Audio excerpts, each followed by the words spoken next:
Final NRC draft এতিয়া বৰ্তমান যি এনআৰচি বায়োমেট্ৰিক ইছ্যুৰ কাৰণে দৰকাৰ হ'বলগীয়া নথিপত্ৰৰ ভিতৰত এইটো এক অন্যতম।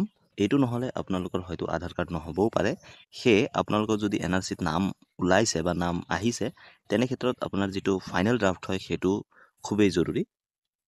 তো এই ফাইনেল ড্ৰাফট আপোনালোকে কেনেকৈ ডাউনলোড কৰিব আৰু এই ফাইনেল ড্ৰাফটটো আপোনালোকে প্ৰিণ্ট কৰি আপুনি আপোনাৰ লগত ৰখাই থ'ব পাৰে, কাৰণ ভৱিষ্যতলৈ ইয়াৰ বহুত প্ৰয়োজনীয়তা আছে।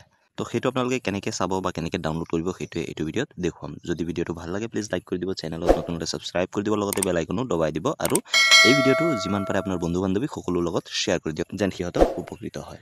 তো প্ৰথমতে কি কৰিব, আপুনি গুগল ক্ৰমটো অ'পেন কৰি ল'ব। গুগল ক্ৰমটো অ'পেন কৰি লোৱাৰ পিছত ইয়াত চাৰ্চ বাৰত লিখি দিব ফাইনেল এনআৰচি বুলি চাৰ্চ কৰি দিব। চাৰ্চ কৰি দিয়াৰ পিছত আপোনালোকে চাব পাৰে দ্য ফাইনেল এনআৰচি, এই যিটো ছেকেণ্ড অপশ্যন দেখা পাইছে দ্য ফাইনেল এনআৰচি, ইয়াত আপোনালোকে ক্লিক কৰি দিব।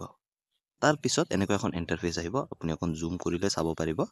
ইয়াত আপোনাৰ ARN নাম্বাৰ, যিটো ARN নাম্বাৰ আপোনালোকৰ লগত আছে, এপ্লাই কৰোঁতে যি ARN নাম্বাৰ পাইছে সেই ARN নাম্বাৰটো ওপৰৰ বক্সটোত দি দিব। তাৰপিছত এই তলৰ বক্সটোত আপুনি যি কেপচাটো দেখা পাইছে সেইটো দি আপুনি চাৰ্চ কৰি দিব।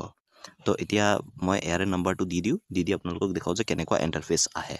এতিয়া কমপ্লিট হৈ গ'ল। ARN নাম্বাৰটো দি দিলোঁ, কেপচাটো ভৰাই দিলোঁ। ভৰাই দিয়াৰ পিছত যিটো চাৰ্চ অপশ্যন দেখা পাইছে ইয়াত ক্লিক কৰি দিম। তো যেতিয়া চাৰ্চ অপশ্যনত ক্লিক কৰি দিম এনেকুৱাকৈ আপোনাৰ যি এনআৰচিৰ ফাইনেল ড্ৰাফট হয় সেইটো ওলাই আহি যাব। আপোনালোকে চাব পাৰে ইয়াত যদি পেজ নম্বৰ বেলেগো থাকে তেনে ক্ষেত্ৰত আপোনালোকে বা যদি মেম্বাৰ বেছি থাকে নেক্সটত মাৰি আপুনি চাব পাৰে।